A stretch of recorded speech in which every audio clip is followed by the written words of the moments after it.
Welcome to the Generation Elevation podcast, a conscious, connected platform for those who are ready to manifest their dream life. I'm your host, Elise Riley, a former PT, now motivational speaker, igniting empowerment and transformation all across the globe. Here at Generation Elevation, we are committed to bringing you the most inspiring guests who will share their stories, wisdom, and advice to help you progress closer to living a life of your own terms.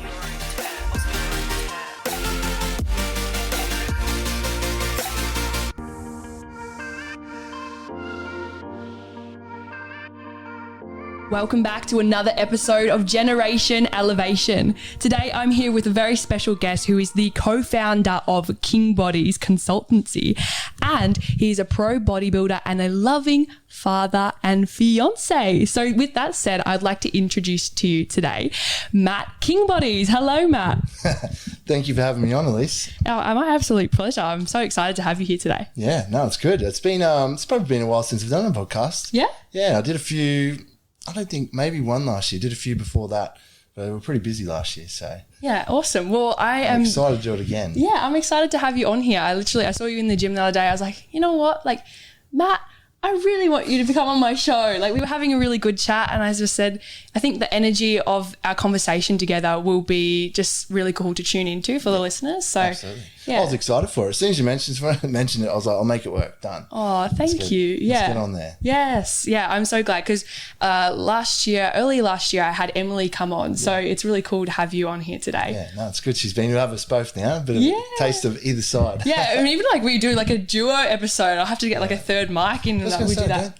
We've done one podcast together. Yeah, it was for a UK guy in the cool. UK. So I was trying, pretty sure it's the only one. Other than that, we've done separate ones. Yeah, cool. Well, it might be in the works after this one, eh? Yeah. Yeah. So I guess for me, it was cool because that's what I was saying to you just before we press record is that you're probably like the first fitness influencer per se, right? To label you and put you in that box. Nice. To come on my podcast. So I'm going to set the standard. That is a male, right? Oh, good. Yeah, I've had a lot of influencers in the fitness, health and wellbeing space who are female. So for you to come on today is really like a point of difference, and I'm really excited to see where this conversation goes today. Yeah, nice. So yeah. So I guess for the listeners who may not know who you are, tell us a little bit about Matt King Bodies. Like, what is King Bodies Consultancy? So we're an online coaching company. Mm-hmm. We work from obviously males right over to females, different age groups. It was a mouthful for you to start with. It's like, hey, I think I did all right. I know you did. It's like, how do we describe it? Because we've got a team that works under us. I would say majority of the company or the clientele that we work with are females.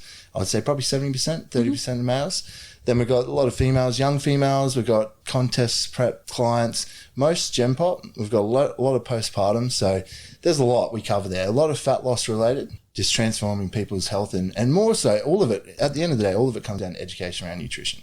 That's what we do most, and that's what we love. So trying to, like, programming's fun and training's fun, but where we see the real results and setting yourself up for longevity is the nutrition side of things. And unfortunately, a lot of people neglect that or have a bad relationship with food. So it's trying to break that trend and through education, empower people to make smarter choices to set themselves up for the long run, for their overall health, not just the body composition side of it. So that reflects mental health as well. So yeah, I love that you said that, because for me, like, I started my journey as a PT nutritionist, and that's why I've delved so deep into mindset, is because of those like self-sabotaging behaviors that I would find clients would experience.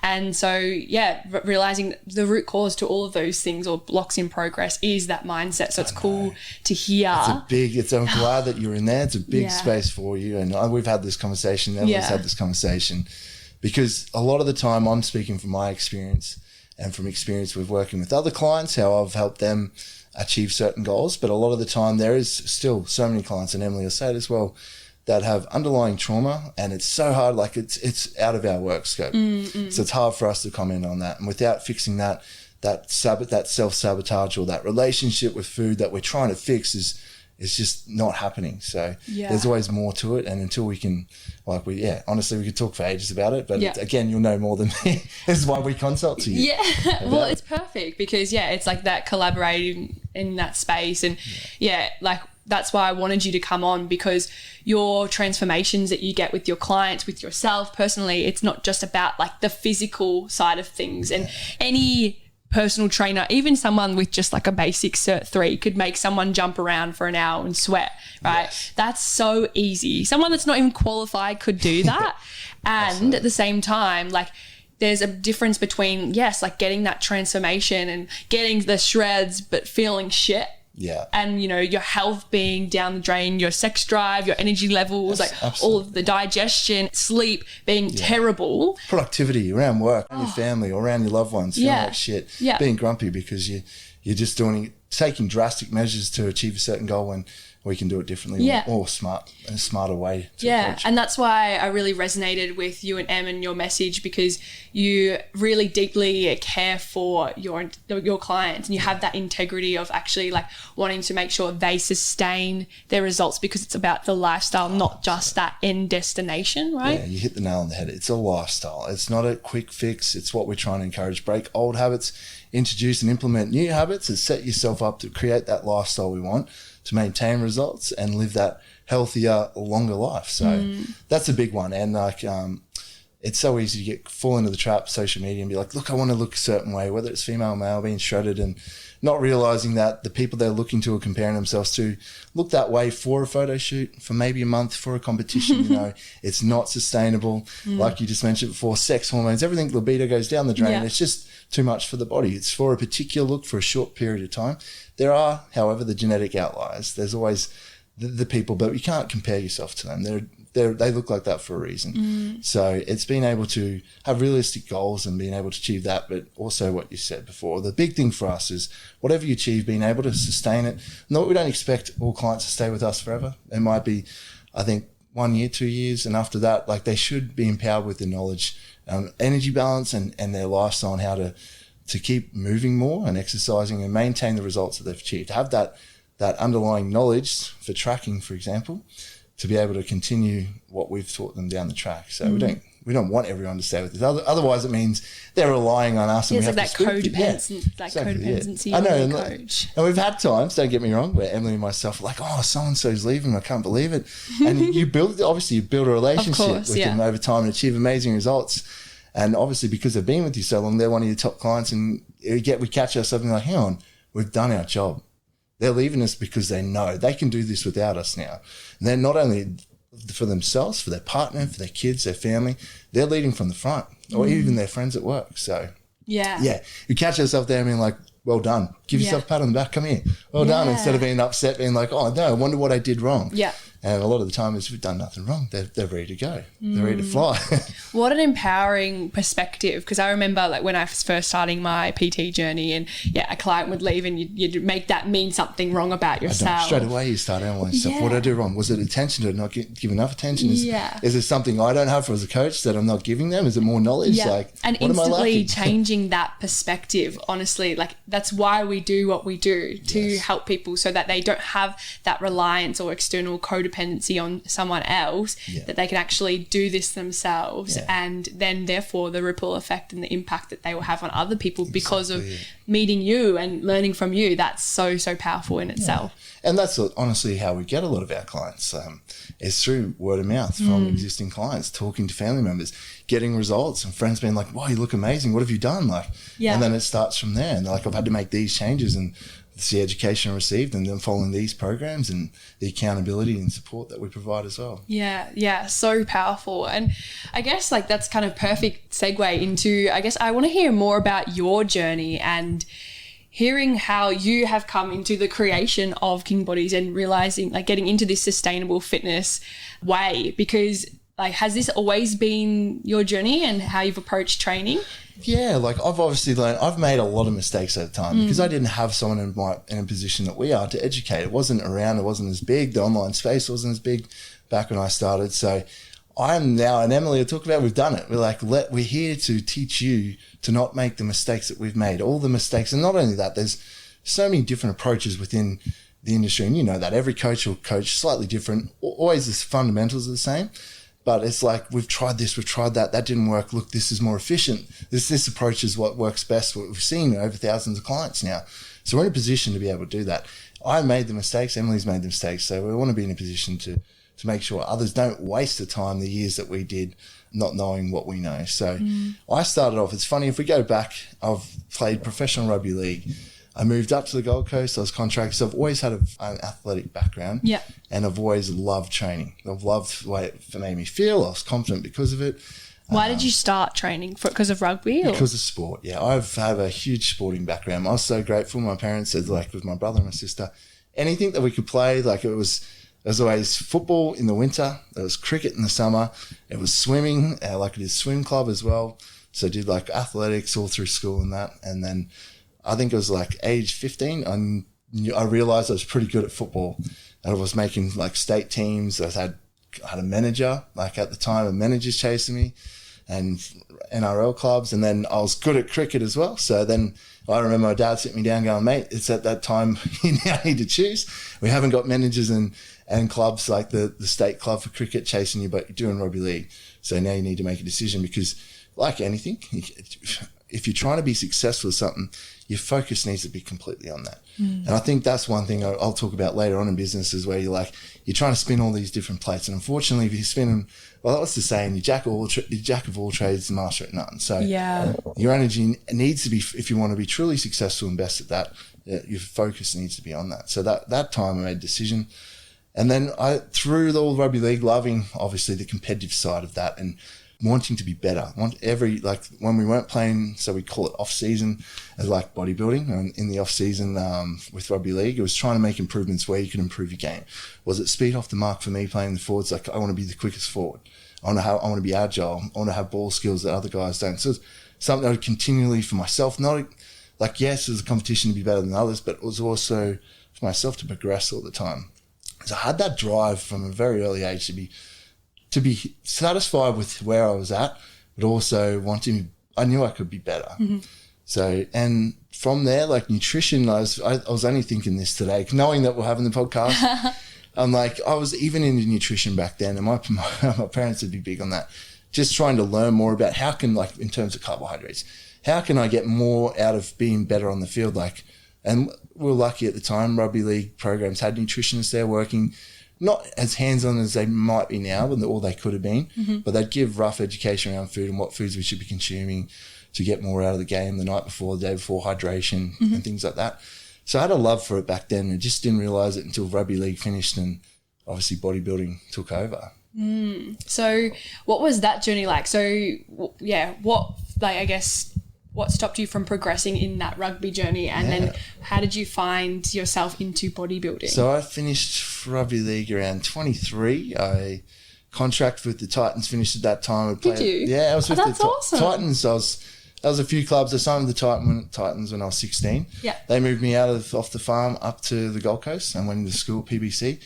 And then I was with them. Then I come off contract 2018. I was playing Queensland schoolboys, and there was a decision then to make a couple clubs to either re-sign with the Titans or go down to Sydney with the Dragons. And I decided to stay at the Titans just because close to the farm, close. I had friends there, obviously from school there then. And then it was, 22, I think it was, trying to think off the top of my head. I hurt my neck. So, and it was just a pretty simple tackle, and it upset my neck for like 2 weeks. And the first week I didn't do much about it. I had a week off work. There wasn't that much pain. From there, I was like, something's not right. Like, I had a lot of knocks from football. And at the time, my parents were like, you need to go see someone. And I think we were playing semi-finals football. And it was like, you know what? I could afford, we were in a good position with our team to miss out on that game. So I was like, you know what? Give it a week. You might settle down and I'll be back. I can't let the team down, and I want to play the finals football. It's what you play the whole season for. And then that week went by and it wasn't getting better. I honestly couldn't sleep. I was in so much pain. Went and got scans on my neck, ended up getting it done. And I'd ruptured my disc in it was C6, I think it was C5, C6. So I had a referral to the specialist straight away, and he's like, no more rugby league. And I was like, what? Whoa. And I was like, whoa, that hit me so hard. And I went back to obviously my parents and my coach, and he's like, oh, leave it with me. We'll make some calls around, get you into another specialist. And then they're like, get another referral. or opinion. So we went up to, it was at the time the surgeon up in Brisbane that was doing a lot, did a couple of big names in rugby league at the time that I knew was really good. Went up there and he laid it out. He's like, look, young fella, he's like, you're not playing NRL at 22. And like, that's not too late to play NRL, but at the time it's like, if you're on 300 or 400 grand a year, I could see that because the surgery was fuse the disc and we continue playing footy, but the pain might never go away and lack of mobility, you'll have to deal with the rest of your life in your neck. It's like you got a whole life ahead of you. You're not, like, it'd be different if you were playing NRL on 200,000 or 300,000 a year. He's like, then we could obviously make, it'd be on the table to discuss. But he's like, yeah, you've got a whole future ahead of you. Maybe it's time to call it quits and quit while you're ahead. Otherwise, if we don't and you do something, you could be quadriplegic or in a wheelchair or paralytic. So that was like, is that close to the spinal cord. He's like, you cannot suffer around this if we don't get it fused. And so I had to deal with that. What was that like, dealing with that? Because that's a big, It was. I was at that time, I was a little bit frustrated with rugby league. I loved playing, but there's obviously, like anything, there's politics involved. I had quite a lot of my mates at the time were playing NRL and I wasn't. And I was like, you know what? Maybe I'm not good enough to crack the very top. Maybe I could get a few games in, but to be as successful as I wanted to be, maybe it's just, that was a hard pill to swallow. I'm like, you know what? Maybe not. And I can accept walking away from rugby league with everything I've achieved and move on from there. And because of that, it opened up a lot of avenues because who I was in rugby league and the people that knew me, which took me away for work from there. I actually removed myself from the coast for 4 years. Wow. Just because everyone was playing NRL, a lot of the guys, and I didn't go watch much football after that because it was just like, I can't be there. Yeah. But I was upset, but at the same time, I was happy to, like, what's next? Like, what can I move on from there? And I was still grateful because rugby league opened up work opportunities because I'm an electrician by trade. So. Oh, wow, cool. And it wasn't for rugby league and the contacts I have within it, that wouldn't open up a whole avenue for me before. Well, I was bodybuilding while I was doing spark work, traveling, doing oil and gas. So, yeah. So bodybuilding, tell me about that. So that's where that led on to that. So I was away up in Gladstone working for Bechtel on Curtis Island, which is a big oil and gas company. Massive dollars were being made at the time. And I was in a gym, again, love training. Like, that was what I did, enjoyed training. So I was in the gym, and the coach I had for years, who's still a big mentor and plays a big role in my life, is Anne-Marie, and she's only ever done bodybuilding. I knew of people mentioning her and her partner Trent, and they saw me in the gym and they're just like, you should bodybuild. And I was like, in my mind, rugby league background, like getting up on stage and like G-string, like no way. Like my mates would never let me live it down. Yeah. And they just said, look, your structure just supports bodybuilding. Like, you have the body for it. You structurally, like, big muscles, small joints. Yeah, and you're very tall as well. Yeah, so they just, and I was like, it got me thinking. And then she was huge on health, and Anne-Marie, I should say. Anne-Marie's huge on health and obviously bodybuilding, but more so the nutrition side of it. And she's the one I learned so much over the years through nutrition. I think if it wasn't for her, wouldn't have been. And then Emily, she helped with Emily as well. We just got a head start on a lot of people where she'd been through so much experience and a lot of bullshit in the industry. She'd call out and debunk and be like, no, this is wrong. Yeah, cool. I think she's got a naturopath background as well, so which really helps. So then it went from there. One thing led to another. She wanted me to train under her. And then within like 12 months of doing that, it was probably 12 or 18 months working with her. I did my first show and I won my first bodybuilding show. Oh, cool. Here on the Gold Coast, and got my pro card all on the same show. So that's the first time? It was the first time I ever competed. That's amazing. Yeah. So it was good. It was I was obviously a nobody in the industry then. Yeah. And they're like, who's this guy who's come along, this ex-footballer? Just come in here and cleaned up and won. So, and then that started the whole bodybuilding transition from there. And working with Anne-Marie, I learnt more. I was just so intrigued about nutrition just because I'd make so many mistakes, and there was guys doing bodybuilding at the time that I was even training with that were just doing it so wrong, neglecting the core fundamentals about nutrition and energy balance, and not knowing that. So So you mentioned earlier in the podcast as well about like the mistakes that you made at the start of your journey. Like, what have been those mistakes that like you made back then that you would like you educate your clients with now to avoid, or like, I guess, what were those big moments for you that you look back on and you're like, oh, yeah, could have done that better?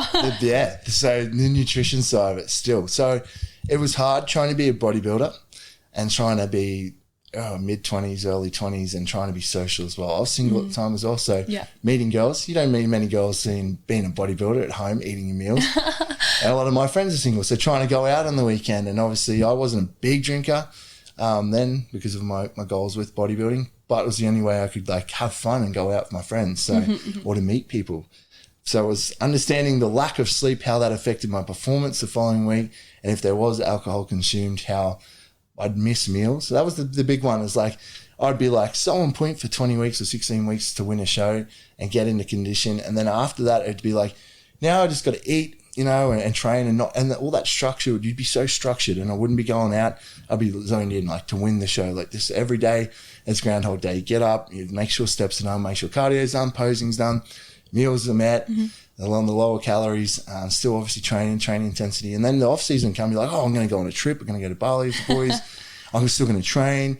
You'd miss meals. And then I'd find 12 months later, the next show come around. I'm like, man, I really haven't progressed that much. Like, what have I been doing wrong? And it's like, my genetics obviously got me so far until I started competing against at a pro level against guys with just as good genetics. And they were progressing a lot quicker. I'm like, what am I doing wrong? And it was like, trying to have too much balance. And like, that's the thing with bodybuilding. I don't teach this obviously to Gen Pop clients, but yeah, of course, the education is still the same. Like if they are trying to progress and they're trying to build muscle, or for girls specifically lower body, I'm like, you cannot miss meals. Like the most anabolic thing you can have is food, and people neglect that. I mean, like, oh, if I stick to my meals 4 days a week, which was me at one point, I get to the weekends, it doesn't count. It doesn't matter if I'm 2 meals down, 3 meals down, and go out, have some drinks, and the next day I'm feeling hungover and miss some meals, miss some calories again. And it's like, hang on, like it just undone all that hard work from that week. I haven't progressed from that week because you haven't progressed and your body hasn't had that constant supply of nutrients and protein to build that muscle tissue.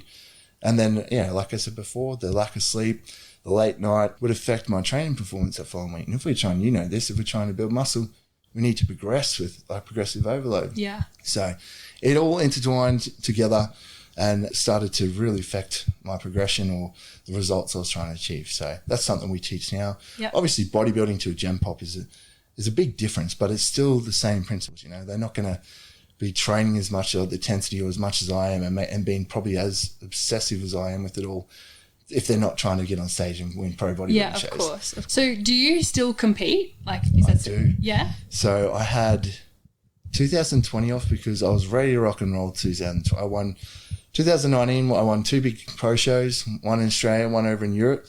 And then 2020, I was like, I'm coming World Championships. This is me. I had so much momentum. And then COVID hit. Yeah. So that rattled that whole year. I'm like, okay, I think for a lot of competitors that like took everyone by. Like, what's next? Like that gave me the ability to get healthy, like because obviously doing what we do at my level, and then there are obviously unhealthy, even getting ready for shows unhealthy, the toll on the body. So I'm like, this is going to do me a lot of good. If I can have 12 months without having to take any drastic measures and just get healthy and really optimize that side of it. And not only that, focus on King Bodies at the time. That was like a groundbreaking year for us. Even though it was a tough year for most, it was a massive year for us. So I was able to put all my energy and focus into the company. And then Emily fell pregnant. Wow, yeah. So that was like 2021. Obviously, we're still affected with, and being a pro bodybuilder, a lot of the big shows are over in America. So there was no travel. There was no shows even at that time. There was talk of shows, but it was just too many unknowns. And then Emily fell pregnant. I'm like, this is a huge change up for our life. Yeah. And but again, like the universe that's how we saw it. Like the universe said, like I thought we weren't ready, but the universe like, you're ready, or you'll make it. Like you talk to anyone, they're like, you'll make yourself ready. Like you might think you're not ready for kids, but you'll always make sure that you adapt and you are ready. And that changed everything. So then I had 2021 off. Then just last year, Emily, I was still making improvements that whole time to my physique. So I knew where areas I need to work. And realistically, people don't realize how long it does take to make them changes. Yeah. So 2022, Emily's like, you know what? I've reignited. She just wanted to get back on stage, especially if there was talk of having another child. I was like, you know what? It's going to be very hard for us with Luna being so young to both do a show in 2022, last year. I said, you go for it. I'll take you backseat here. I'll be super dad and let you really run with this, knowing that I've got time up my sleeve if I want to do another show in 2023. So that brings us to where we are now. Supported her, and then still worked on making improvements to. I'll be getting back on stage in October this year. So Really? yeah. Oh, I can't so wait. good. Yeah, I'll be there watching, supporting. Yeah, so I'm excited for it. It's been well over 2 years. So Yeah. but it's taken time to make the improvements, and I know that I have definitely made improvements now. It's just a matter of time getting back on stage. Yeah, amazing. Yeah. And so, like, I'm really curious to hear about your, I guess, journey in regards to, like, you mentioned the universe as well, Yeah. like having its way with you in regards to, like, you know, whatever is meant to be will be, right? So what has been your journey in regards to, like, your mindset and your evolution over those years of bodybuilding, and then obviously transitioning into being a dad as well? Like, what has been like those key moments and perspective shifts for you, or realizations that you've had over that time? Well, I think for me, and Emily will have a laugh at this, I like to control everything. I'm a big control freak, and that's probably why I'm so good at bodybuilding, because I control every measure and I'm so accurate with a lot of stuff. People say it's obsessive, but I don't see it that way at all. And it's because I enjoy it. It doesn't. Yeah, I don't feel like it overpowers me, but it's just I control what I need to get the result that I'm after. Yeah. And like anyone that's had children will say, having that, even falling pregnant at the time, we had little goals that we were achieving that we'd set out every year. We've had goals we wanted to achieve, and every year I've achieved every goal I wanted to. So, and then with Emily, and then out of the blue, she's like, "Babe, I'm pregnant." I'm like, "What?" Like, what do you mean you're pregnant? So I made her do like 4 tests. We did 4 tests, like 4 pregnancy tests. She's like, "Babe, it's real. It's happening." And I was like, wow, and like really, it sat me back for probably a couple of months there to let that sink in. I wasn't disappointed, because obviously we wanted to do that. I was just like, the timing's just not unexpected. right. Yeah, I'm like, there was just more things I wanted to achieve. There was a bit of travel that I wanted to do with them that was taken out of our hands and everyone else's hands because of the lockdowns. So that made me take a step back and be like, you know what? You can't control everything. And that's where I'm just like, and then my parents are like, they were saying it as well. Like, you know, this is what the universe has decided. This is like probably the best thing that's happened to you, you know, and you'll make time, you'll make this work, you'll still get to achieve your goals. You just might have to adapt in certain ways that you weren't planning to. So that was one thing I've learned over the years, is trying to, like, although I love controlling what I can, I can't control everything. And instead of stress, I'd get so upset because I'd have so many plans. I'm like, this is how this is going to unfold. And I think, and be like, you know what, if this happens, this is the next plan. So I'd analyze something, and as a Sparky, I was really good with troubleshooting as well. I'm like, this happens, this is how I work around this. Yeah. Where Emily's just like, she just goes with the flow. Yeah. So like, she just gets shit done. She's like, nah.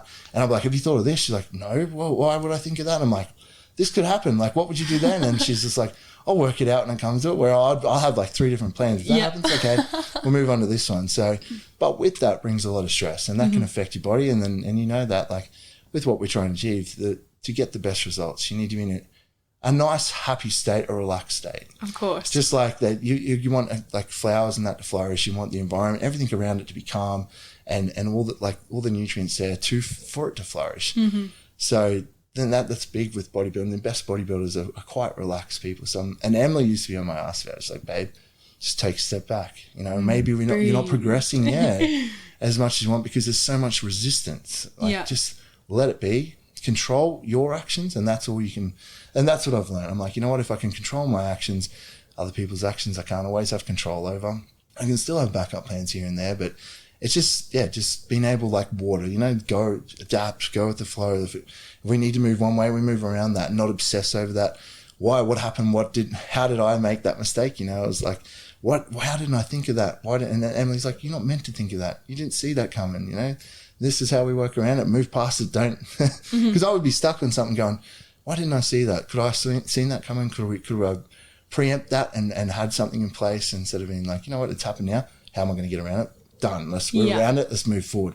And then if there are any measures to take after it, be like, can we put something in place to prevent that happening next time? We can. If we can't, it's like you said, it's one of them. There's a lot of unknowns, you know? Yeah, definitely. So that's definitely one thing that over the years I've just been like, you can't control everything. Just control your actions And from that, be willing to adapt and move around it. For sure. And I really like that perspective, because if you like get caught up in focusing on the past or what is currently, like you're wasting your energy and using it on that instead of creating your future or creating those solutions by focusing on the problem. So yeah, that's a really cool perspective. And you can't change the past, can you? You can learn from it, and then we need to move forward. And it's easy said than done, because exactly what you said, there was times I did that a lot. I'm like, you know what, I spent far too much energy on it, you know, when I could have been on something moving forward, and we could have been moving forward more aggressively or faster because of that. Yeah. And then the next thing would be patience. I don't have the most patience, so that comes back with like breathing, you know, and being present in the moment, and being like, okay, don't be any two steps forward in the future, and don't be 2 steps back. It's been, take this in for what it is. And with Luna, it's like, you know, patience. You know? I think that I have done pretty well with since she's been born, close to 2 years. I think Emily would agree on that as well. I'd be pretty impatient at times. Yeah.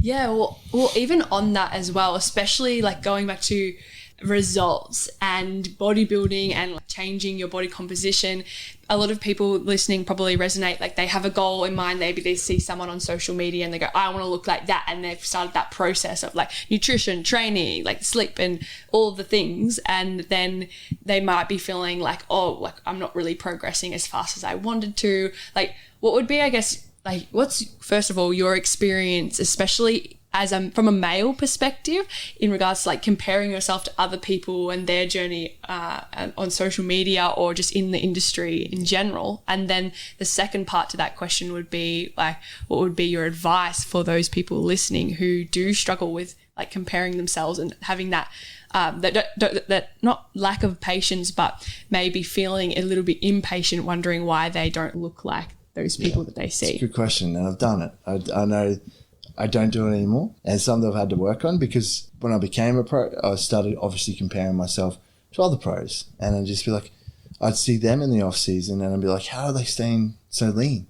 You know, and I'd get fixated on being like, I'm a pro, I have a standard to uphold now, and I'm like, I need to look like this. I can't carry too much body fat. My image is not only for our business, because it's so heavily based around that, but yeah, I literally, there would be pros that are a lot older than me. I could understand how they've progressed to where they are. They had years on me, but how they looked in certain times of the year, I'd get upset for myself, and then it was like, but this is you. And it was just taking that in and being, I'm not them, you know? And like everyone has their weaknesses and everyone has their strengths, like in anything. And for bodybuilding, it's like, it might be, well, most of the time it is, it's a muscle group. So then I'd be like, you know what, they might stay lean. Why is his back so lean? And then it's just a genetic response, you know. Where I hold my body fat, my body determines. Everyone holds it in different areas, or more in certain areas than others. They're all typically the same sort of spot, but some people don't. Some people petition their body fat, female and males, really well across the body, and some people petition it more heavily to other areas. And it's just, you can't change that. So it's accepting it for what it is and making sure that, again, controlling what I can control. Am I following the plan that my coach has given me?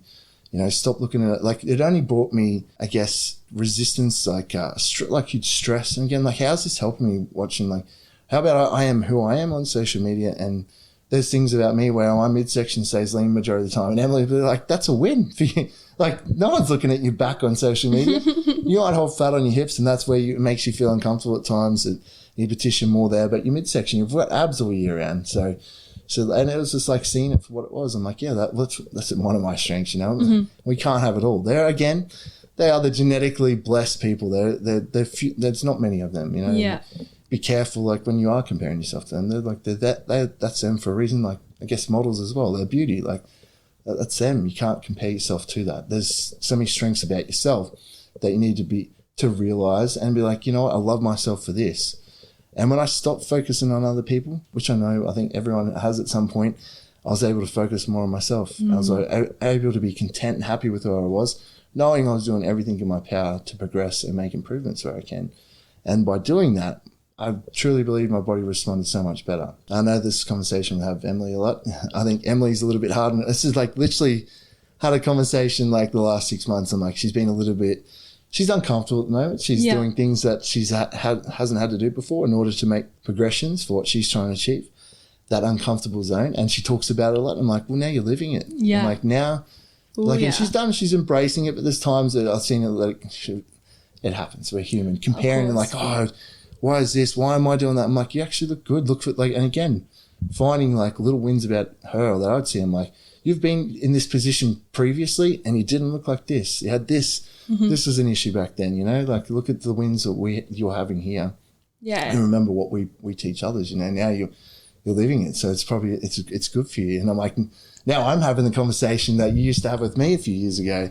Yeah, well, it's like living that integrity with what you're teaching, practicing what you preach, right? And I truly believe, like with comparison, I've done a few episodes on this, and I think it's quite prevalent in the bodybuilding space, and I think that's something why I believe it's so important in my journey to overcome that, and why I ask you about it too, is because obviously the sport of bodybuilding is literally comparing bodies against bodies, right? Yeah. So for me, like, I know my experience has been learning that, well, actually, like the light or the beauty or the physique or whatever you like in someone else that you see is actually like showing and reflecting back to you like your brilliance as well. So yeah, it's like and also really cool that you have Emily there to mirror that back to you when you know you aren't feeling like so good about yourself, and then it's easy to fall into it, you know. Like you we'll talk about it, we'll teach others, and then if you're not aware of yourself before, you know it, and it's there because everyone's glued to their phone. You're always looking at other people, and it's without you even realize we can talk about it. And like, again, you fall into it like, hang on, whoa, why am I comparing myself to this person? Like, especially social media, you know, is this photo photoshopped? When was this photo taken? Like, that's the other thing. Some people, to their credit, stay like look amazing all year round, genetically blessed. Still have to work for it. Like, I'll never take that away from someone. Yeah. I'm sure they're still working on it every day. But it's like, you don't know when these photos, you don't know if they're photo editing and stuff like that. And that's making you upset about yourself because of an area that you might not be a strength for you at the time. Like, it's so hard. Like, we can talk about it. It's just being able to be aware of it and being like, you know what, that's them. This is me. Finding something, like, everyone has something great about themselves. You know? 100%. And like the areas that might not be great, we can improve them. They might never be as good as that person that we're looking at, but it doesn't mean that you're not worthy or you're still not great. And then back to the bodybuilding thing, I can look the best I ever have, and that's all I can control. I get on stage against the other guys, I can't control what they look like, and then I can't control. Remember, it's so subjective sport. Like, people are judging me for my physique, you know, and like they might not see that I'm the winner on stage, and I might not be the winner, but like I might give it everything. And I have to understand at the end of the day, whatever they judge them, they might be after a particular physique that they want, depending on what federation you are competing in as well. So. Definitely. It's really interesting to hear from a male's perspective around comparison. Like, that is really cool to hear. Like, it's very similar across the board, I think. And it's very like spoken about in, like, I guess from women in the industry. However, I haven't really heard much like men speak out about that. I'm sure it happens in men all the time. I talk to like other mates, and it's funny. They'll get talking, and it's a topic that pops up. I'm like, oh, you do that as well? I'm like, oh, and then you hear them being a bit harsh on themselves. I'm like, what about this? Like, I look at you going, man, your shoulders, like, they're impressive, 3D shoulders, like, and they'll be like, yeah, what about your legs, your quads? Like, so it's like, and like without realizing they're doing it all the time as well. But then you start pointing out like their strengths and like, oh, really? You really think that? Because I guess in their head, they're like, I like that. But until someone else gives them or highlights that point about it, they're like, oh, it is true. It's not just what I'm seeing in the mirror. Other people think that as well. Yeah. But it's difficult. Social media and comparison, like and society's expectations. Well, not so much for us males, but we work with a lot of females, so I'm very aware what happens and issues that they go through as well. Yeah. So I guess like what I wanted to speak on now would be, I guess, advice for listeners tuning in, male or female, in regards to like, they might be comparing themselves to other people on social media, and they might be starting their fitness journey from this place of like potentially hating what they look like now and wanting to look like someone else. I guess, what would be your advice for those people who may be feeling like that? One step at a time. So again, who are you comparing yourself to? For example, if it's me, how long have I been doing this? Well over 10 years. Emily, I think even longer. So it's easy for someone, and we have these talks with clients that come on. You're like, what are your goals? They're filling out a consultation form. I'm like, okay, so this is where I come in. I'm not going to be a bullshit coach, take your money and be like, yeah, this is achievable in 6 months. I'm like, for something like, and I realize what their goals are. I'm like, to look this way, like the realistic expectation, a couple of years, you know, you can't just go from being where you're at the moment and just like, it's like people with business, you know, they want to start a business. They want to be earning 7 figures in a year's time. It's not going to happen. You didn't see the 6 or 7 years, 10 years, that person, all the mistakes that made, nearly went bankrupt, working late nights every night, 7 days a week for 2 years straight, burn themselves on the ground to get the business up off the ground. Yeah. It's the same with like body transformations and physique goals, you know, a particular look that they're trying to achieve. It will take time. It can happen. It will happen if you're willing to commit to, will you look exactly like that other person? Maybe not. You're always going to look the best version of yourself, you know, and you've got to be happy with that. You can't change who you are. Like in terms of structure and stuff, like that is your physique, work with it, not against it. So yeah, it's just realistic expectations, knowing that you're going to have to work for it. Like anything in life, if you want to make, if you want to achieve something great, you have to get out of your comfort zone. You're going to do something you haven't done before. I think a lot of people just, and we have this, if clients sign up, wanting to look or wanting to achieve these specific goals, you know, and just expect that because they've signed up and we're given a program, and magic's just going to happen. Like, yeah. What, you forgot about the commitment, the discipline that you're going to have to show here, your adherence to the plan. Like it's, we can laugh about it, but it's honestly, it happens. It's a thing, like, yeah. I was like, what did you think was going to happen by just being coached by king bodies? That it's just going to happen. You wave your magic wand and I it's think, done. like, honestly, that we talk about this, Emily and I and the team, just like, no, is this serious? Like, you're going to have to make some changes. Yeah. Well, I guess especially I think with social media and its influence on the health and fitness industry, like when you scroll, all you see is like the before and after. You don't see the dedication and the adherence between the before and the now. And highlight reel, isn't it? Yeah. No one's showing the years of uncomfortable. The hard times, the like times that you've had to say no to social outings. And big one. That's a big one, you know, and being patient, like going through struggles where you're like, I'm not seeing the progression, like, but it's happening. It's just happening at a very slow rate. And that's the reality of, like, if you are trying to make, well, fat loss can happen a lot quicker and you see results a lot quicker. But if you're trying to make big changes to like in terms of building muscle, it takes so long. You don't get the instant gratification you might in a fat loss phase where you start to see the scales move and shape starting to come in as you drop body fat, as you are trying to build muscle. So yeah, one step at a time. Rome wasn't built in a day, and I'll go back to it again. It's just realistic expectations and knowing like who are you comparing yourself to? How long have they been at it for? You know, you can't expect if they've taken them 10 years for you to do it in 1 year. Yeah, definitely. And like, I guess, yeah, just making those expectations realistic. And I love how when clients do come and join with you, it's like you're being honest and you're setting that frame and expectation from the start, you know. Yeah. I think it's really important, you know, like trying to get clients on for money. And I can see, obviously, at the end of the day, your business, you need to make money, you've got bills to pay.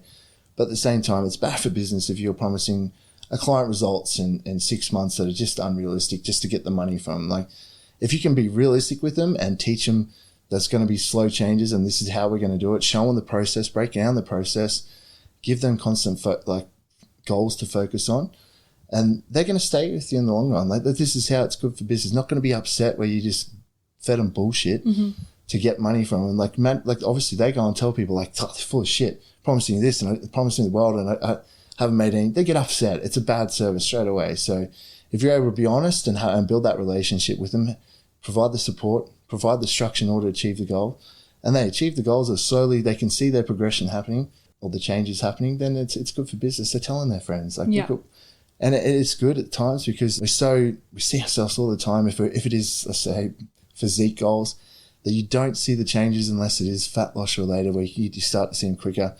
That for us as coaches, a team, we reflect every like 6 to 8 weeks.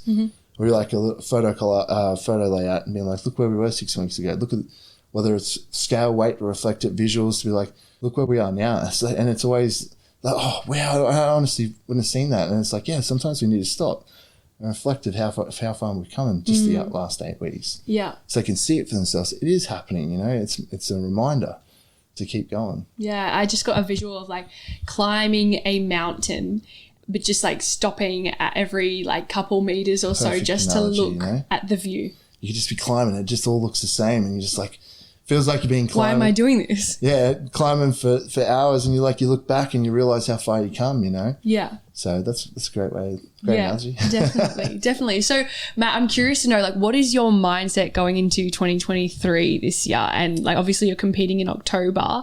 What mindset are you like taking on for this year? Yes, to be present. So big one since I've had Luna is to be present. Although I have these business goals I want to achieve, obviously my bodybuilding goals, I still need goals for my relationship with Emily and also as a dad. So it's like, it goes back to what I was saying before, like in order to be successful, we need to have our focus. Can't be focused on too many things, but it's setting myself up in a position that at certain times throughout the year, I can give my focus in different areas. And over the years have been, because I've done it for so long, I know when I can sort of relax here and focus there, pull back on there, put the foot down on there. And that comes with experience. So also understanding that there'll be some people, and it's a big credit to them, at some point they make a decision like, all my focus is going to be on winning this show, whether it doesn't have to be bodybuilding, it could be anything, you know, or business related. And hopefully they've had that conversation with the loved ones and people that are around in their network and been like, hey, I'm here, but please understand this is where give me the space I need in order to do this. It's short term, whatever it might be that time. Obviously, there'll be a point, Emily knows this because she's done it for so many years, that time will come with me when I need to zone in. But I'm also willing to give a little bit extra where I need to. Because you're a dad. So I have to be able to give the exception and give my time and maybe move things around, move the schedule around to make sure I'm there and doing what I need to for Luna as well. Yeah.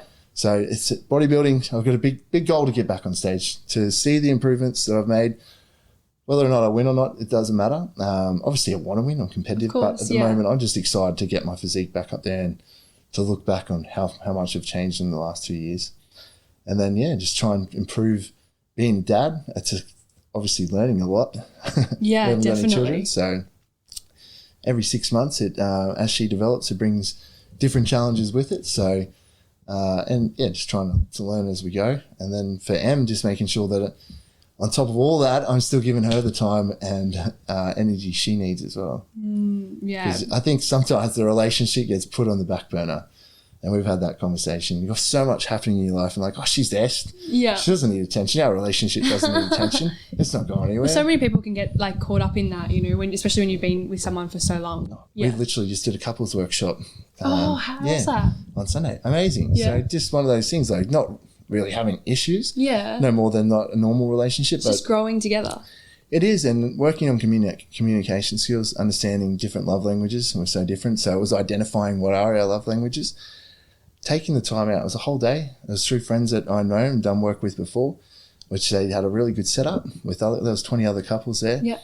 And because with Luna, business is always working, you know, and then bodybuilding side of it. Yeah. We're just able, no phones, we're able to focus on each other, which we haven't had that time for each other for quite some, we haven't made time, I should say, for quite a while, just because we're getting so busy. So it was nice to reconnect in that way, on that level, and then identify what each other need and how we can sort of, how we will implement that into our life. Yeah, so exciting. To make time for each other, like that's, and I talked to, we're lucky enough, Tony from the gym. Yeah. I spoke to Tony. I love Tony. He's a lot older, been married 35 years, and he was like, this is amazing, mate. And then he'd give me some of his advice. 35 years of marriage is huge these days. Yeah, I'm going to get him on my podcast. He's my training partner for anyone that doesn't know. I've trained with this guy named Tony, and he's amazing. He's amazing. I love Tony. I've plenty of time for Tony, and just so genuine and happy. And, you know, there's no, I never see, you'd be the same, no negative talk, you know. Yeah. He finds the best in everyone, but it was good. I told him what we're doing. He just thought it was amazing. Then he's like, and it's interesting listening to people that have been together for years, you know, and then like the marriage, everyone's just like, where'd they get this relationship? This man, look at him holding hands, grey hair, like walking down the street, still holding hands, happy, and thinking that it's just a special relationship that everyone's trying to find. I'm like, no, they've been through so much shit, you don't know. Like, I'm sure if you spoke to any of them, they would have been through their ups and downs, you know, and always come back and reunited, found each other back in the middle. So it made sure the direction was they're both wanting to head on together and growing together. So I think that was and Tony pretty much said that as well with his marriage, you know, like they've been through a lot. He's like, but we're still there, like still with each other, still happy. Yeah, I love that we're talking about this. Sorry, gone off topic. No, it's, you know, we flow here on this podcast. And I love that you're speaking into this because there would be people listening into this, or your followers on social media would see you and Em together. And it's like that Instagram couple, or, you know, whether it be just you and Em or any couple that they would see on Instagram, like, or social media in general. And especially if you're single or your relationship isn't looking like that, the highlight reel, then exactly right. It can be easy to make that mean something is wrong with you and or your own experience. So you start questioning your relationship. Why isn't she doing this? Why isn't he doing that for me? And, you know, and like, what are they, like, you don't know what they're going through as well, what they've been through. Like, it's that highlight reel. Usually only very rarely do people show the shits or the troubles or the issues they go through. Like, we're the same as everyone else, have issues, and we work together every day, you know. So like, there's a lot of people, most relationships will go off and they've got different careers and they come back and you miss each other, whereas we're around each other. And then Emily and I are both co-founders of King Bodies, and obviously with different people, we agree on different things. So making business calls at times can create conflict, and it's been just trying to understand we have to meet both way, meet or compromise to be able to do that. And I think it's a big one, you know. I think for males, some of the males that listen, you know, like, it's easy for us to be like, it's her issue. Why isn't she doing this? You know, why I do this? And, you know, at the end of the day, there's two parties involved, and you're never perfect. So the hardest part is being able to take a step back and listen to your partner and be like, okay, that does, like, maybe I could do that better. Oh, I didn't realize that was an issue. Or instead of just like being triggered and going back, you know, like, that's, I think, what happens in a lot of relationships. And I know I can say that is you try to talk about something, it triggers something, whether it's from the past or something, and it starts a fight. Instead of you resolving and working through the issues, it just goes from trigger to trigger, you know, and it's just like, and it turns from what you're trying to achieve turns much bigger because you're not, being able to listen and be like, you know what, I'm going to take this on board, you know, instead of being like coming back, but you do this upsets me. So, and the grass isn't always green. I think everyone's, like, the grass is green. If you water, Tony said this is Tony's, like, you focus on your own grass and you water your own grass, it'll flourish, you know. You focus on everyone else or the next door or whatever it may be. Yeah, exactly. Then your grass just turns brown and stuff. Like, you're not working on it. What do you think is going to happen? Yeah, it's exactly. Going to die. It's going to and wither away.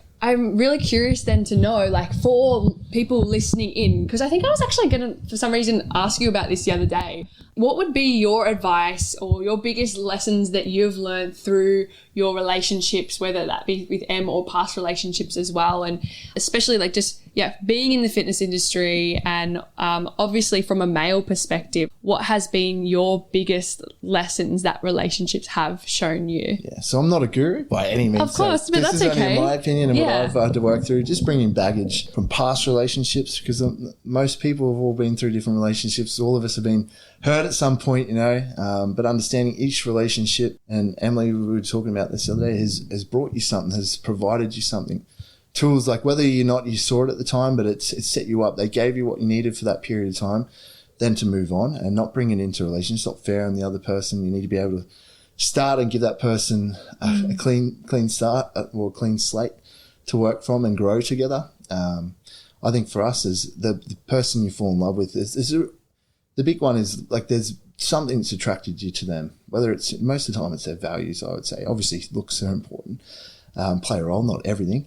And from there, like, people change over time. We're only 5 years into it. I'm sure it's kind of down the track, like, being able to provide space when you need to, let that person grow. Don't try and hold each other back because maybe they're slightly moving away from the direction you thought it was. Like, be open enough to have them conversations with each other and be like, all right, and being able to support if they need it. Like, you know, not be resistant and be like, this wasn't meant to happen. Be supportive is a big one. Being able to listen, like, that's a hard one for everyone. Even for myself, I'd get obviously triggered and be like, no, I deal with this, you know, and I never whinge about this. So it's being able to listen to each other without take the feedback that's been there, not be upset with it and try and go back on the defense, you know? Yeah, focusing on the solution rather than the problem, right? Yeah, so exactly right. And it's one of those things, you need to work on it, and it's easy when you say it and then in the heat of the moment it happens. It's like, for us, it's just, for me, I found, if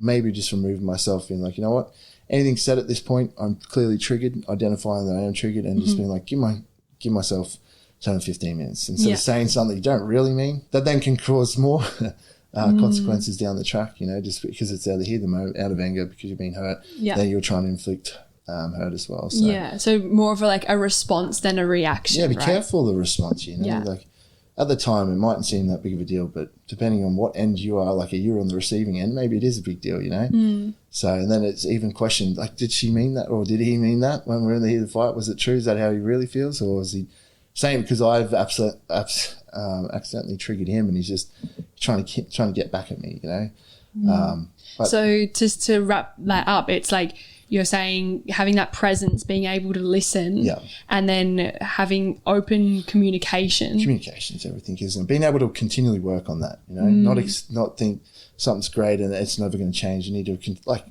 bodybuilding, like you're continually working on yourself, trying to make improvements where you can. Being able to take feedback, which is what we just said, and being able to leave baggage, and it's, again, I think a lot of people rush in and out of relationships and don't spend enough time to reflect on that relationship for what it was. And I don't care who you are, we're all at fault at some point. So being able to identify what you can work on. So, and until you spend time with yourself, work on that, then you are able to be in a position to move into another relationship and be successful as opposed to just feeling alone, feeling hurt, and then trying to jump back into another one. You're probably not so much ready for that, and it's going to be challenging from the get-go because you haven't spent the time. Yeah, 100%. And I know that some people might resonate that are listening in regards to knowing someone, or maybe have been guilty of this in the past where they've jumped from relationship to relationship and not dealt with potential past hurts or why that relationship at the start broke down, and therefore projecting that insecurity or lack of trust. Dealt with it. Yeah, and onto the other person. You're starting that from the get-go, and it's a recipe for disaster, really. It's not fair on the other person. And that goes both ways, but just jumping from relationship to relationship. A lot of the time when that does happen, the person isn't being honest with themselves. They're playing the blame game. Oh, he did this, he did that, or she did this, she did that, and then straight away it's in the back of your mind. You're almost looking for it to happen in your next relationship. And it's not fair. How can it be successful if you start from that? Yeah, definitely. I think that can apply to so many areas of life, right? Because when you have a belief about something, your brain, your reticular activating system in your brain will search your experience to prove your bias. So if they have left the dishes in the sink or something so tiny, your brain will save that information for later and be like, see, they don't love me. The hurt, the hurt, it's ready to go. It's stored. Not about all the happy times that was around that. You've always remembered the feeling of being hurt or the trigger. But yeah, it's great that we're talking about this because not a lot of people they'll have issues in relationships. And I think it's really important to talk to your friends about that. Well, our contrast makes us grow, right? Without those experiences for yourself, you wouldn't have delved into the inner work. You wouldn't have done workshops and things like this. And it's really cool to hear a male perspective of someone that is in the health and fitness industry. You are a bodybuilder and you are also doing the inner work. I don't know. The ego, I don't know many people like yourself that are doing that deep inner work. And it's really, really awesome and empowering to see that, especially from a female perspective. Seeing men do the work is really cool. Well, I've been there, I've played, I'm only saying this because it's been me in the past, I do everything right, and it's I'm perfect. Ego gets a hold of you, she did this, she did that. And then it's not until you actually hear it from loved ones or hear it from someone close or hear it from someone who is more experienced and you'll be like, hang on a second, champion, whoa, wax. So you're saying you're perfect, and being able to take that on the chin, be like, and it's hard for anyone to take criticism, but it's been okay, I'm taking this not to be hurt, I'm taking this to be better. And what can I do to make improvements? Maybe the way I think is not, it's not the way everyone else thinks, and it's not fair. Expectations are a big one, I think Dr. Demartini talks about a lot, talking about understanding to have a successful relationship, understanding what your core values are, knowing what they are first and foremost, understanding your partners, understand they can change over time, especially if kids, depending on when you start the relationship, they will change slightly. And if you can understand your partner's core values, they're never usually the same as yours. They shouldn't really be the same as yours. They'll be slightly different. And it's when certain things happen, it's you can relate and be like, that's because you can be more understanding. That's because of their value. That's what they value. not the reaction or expectation I thought, but that's because it's not quite in alignment with my values. Yeah. And that's okay, because that person isn't me. Yeah. And you can also have compassion for that other person, the way they show up in the world. Exactly right, you know. And not only that, like if you understand your values and your partner understands your values, if you are drifting away from the values or making decisions that aren't in alignment with them values, that can be like, is that in alignment with your values? And again, it might hurt to hear that and you're like, oh, it's not. Or you having that honest conversation. This decision I've made is actually not in alignment with my values that I hold dear to myself. So yeah, and I think like knowing your values is really important, and your partner's or your friend's values, because then that way, you can have a better, deeper understanding of the other people and your experience, their actions and like, the decisions they make, instead of being like, that's not the one I wanted them to make. You know, I'm pissed off now. Like, hang on a second, they've made that based off their values. It's not an attack on you. It's seeing that for what it is, like maybe them setting boundaries or something simple as that. And you're like, you get offended, like, hang on a second, like they set that boundary. I can respect that boundary. That's not an attack on me. They need to maybe get this done at the moment, or whatever that boundary is around. And like your truest people in your like reality, your truest friends, your truest lovers, like, right, they are like, if they hold you to that highest projection, like that's what we want essentially at the end of the day. And that may mean that they will give that constructive feedback or criticism. I think that's when you know you're true. And it's friends, like, oh, okay, like, you're not just saying this just to hurt me. It's actually coming from this place of love and holding me or yourself or whoever, like, right? Like they're holding you to your highest standard, and sometimes it can be feeling like a bit triggering because they're calling you out on your bullshit. Yep. And that's right though. It is. It hurts, but then you're like, you know what? They're right. I don't need to be upset. I know I not want to hear this right at the moment. Yeah. But you are human. We're not perfect, you know? Yeah. So I think it's 100% right. And people get upset and you hear from other friends, I'm like, hang on a second, like that's a sign of a true friend. Not attacking you, they're calling you, you couldn't have said it better, calling you out on your bullshit. You know? You got to you look at the people around you who you're surrounding yourself with, and a lot of the time, like true friends always not scared or upset to hurt your feelings. You know, they're hurting them for a reason, not to attack you. Whereas other people, like they're in your lives just to pump you up all the time, feeding the ego. I'm like, do they really care, or are they after something more? Like, why are they there? Are they the people that are going to be there when I need them the most? Yeah. So yeah, definitely interesting to reflect on. And before we finish up today, Matt, I have one last question for you, and I ask this to all of my guests. You ready? Yeah, ready. So essentially it's the first answer that comes to your mind. It could be channeled in, or it could be just like the first thing that pops up, right? Yeah. And it doesn't have to resonate with anything that we've spoken about today. It could be completely random. Yeah, right. Okay. So I'm nervous. Yeah, don't be nervous. You're excited. Yeah. So my question is, for the listeners, what would be one piece of advice or one thing that you believe that they need to hear right now? I would say you are great. Okay. And I honestly mean that. You can be so upset at yourself for not, and it goes, I'm going to relate it back to what we're saying, but I truly believe it. Like everyone has greatness within themselves. You just need to find what that is, or like find what it is about yourself, or understand that is, not be so hard on yourself, and then find a way to express that to the world. I honestly mean that. So it can be in many different forms, And at times I think people are so hard on themselves that they don't see it within themselves. And unfortunately other people point it out and they're like, no, I'm not willing to accept it. You need to be willing to accept it, to receive it. But also understand you should be able to identify that within yourself, what you're great at. So play your strengths.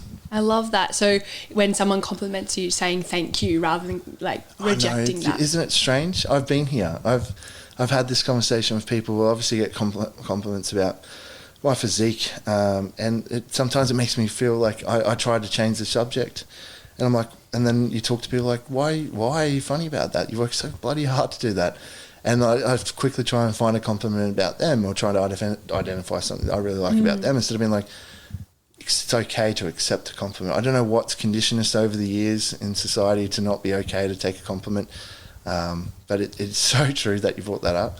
I've actually had this conversation with Tony, like, why? Cool. Is it just in Australia? Well, I think it's like we live in a society whereby if you're talking about yourself and your wins and what you love about you, it can, like, people can make that mean that you are being like big-headed or selfish or egotistic. And really, like, that's the one thing that Tony and I have spoken on as well, is like, it's really interesting celebrating your wins here in Australia, and he mentioned how in America it's very different. That's a conversation we had, and I've been in America so often, and I love Australia. Yeah, Don't of course. But it seems to be that tall poppy syndrome, and he identified it, and Tony's done so much travel, and I'm like, and I was like, well, and it didn't matter where I go in America, they're just like, openly, like, don't know me, like, oh wow, man, look at your physique, and like, could be anything about Emily, just glowing, and like, in Australia, very rarely do I have, like, unless it's friends, of course, random people coming up and just telling you how they feel for what they see. There's no other reason. They just think, you know what, I'm going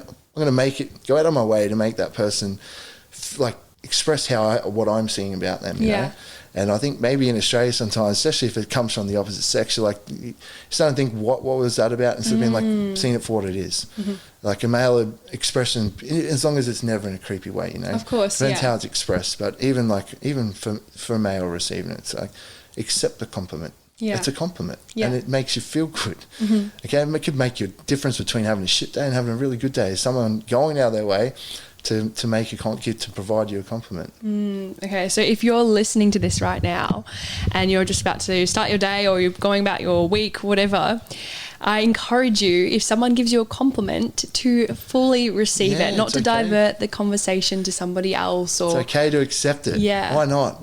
Fully accept that. And then if someone is triggering you or potentially you're comparing yourself to someone else, know that they are actually reflecting back to you what is amazing within you, and potentially giving them that compliment and creating that connection with them, and see where that goes as well. I think that's helped me a lot in my journey, and I am looking forward to hearing how everyone goes with that this week. I'm so glad we spoke about that, because they're all very relevant. It's all tied in. It's stuff I've dealt with, experience, and especially that last one, something as simple as a compliment. Why can't I receive this and be okay without feeling awkward about it? 100%. Or feeling like I'm being big-headed or at all.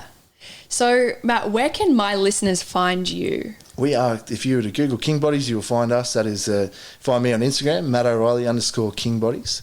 And then the business, is King Bodies. If you're wanting to optimize your health and live a longer, healthier life, then start now. Don't wait for later. Honestly, I think that's the biggest thing that upsets me is people like, I prioritize my health. And yet I don't see it. People aren't willing to receive education and put themselves out there. And they'll wait until they're in that appointment with the doctor going, oh, you have type 2 diabetes. It's all these chronic diseases that you can prevent now. Starts now.